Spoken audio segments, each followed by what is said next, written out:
All right, we're going to find the surface area of this square pyramid. So I'm going to go ahead and start, and I'm going to find the area of the square at the bottom. They only gave us the length of one side, but it is a square, so all sides are the same. So we're going to multiply 2.8 inches times 2.8 inches. 8 times 8 is 64, carry the 6. 2 times 8 is 16, plus the 6 is 22. Moving on with a placeholder 0.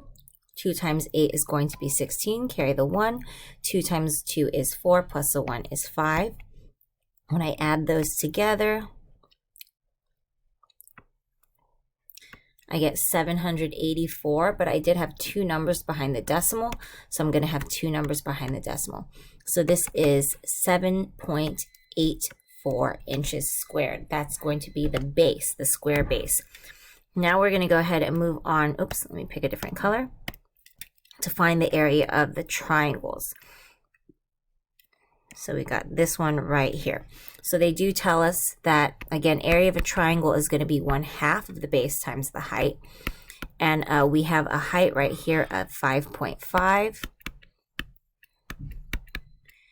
And they don't label this right here, but we know that it is a square, so all the sides are the same. So that's actually a 2.8. And we're going to go ahead and multiply those. I'm going to do the 1/2 of 2.8 first. 1/2 of 2.8 is going to be 1.4 inches square, or inches. And we're going to multiply that by 5.5. 5 times 4 is going to be 20, carry the 2. 5 times 1 is 5, plus the 2 is 70. Placeholder 0. I'm going to have the same thing there. I have 770. I do have two numbers behind the decimal, so I have two numbers behind the decimal here. I have 7.7 inches squared. But something to remember is that this is a square pyramid, so there's not just one triangle. There are actually going to be 4 triangles that are going to be identical. So this is going to be quadrupled, so times this by 4. I'm going to take off that 0 because I don't really need it. 4 times 8, or 4 times 7 is 28, carry the 2.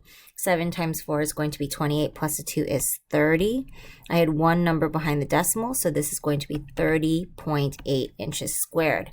I'm going to add that to the area of the square at the bottom, 7.84, making sure to line up those decimals. I'll put a place value, a 0 holder right over there. I'm going to add those. I have 4, 16, carry that 1, 8, and 3. So the surface area of that square pyramid is 38.64 inches squared.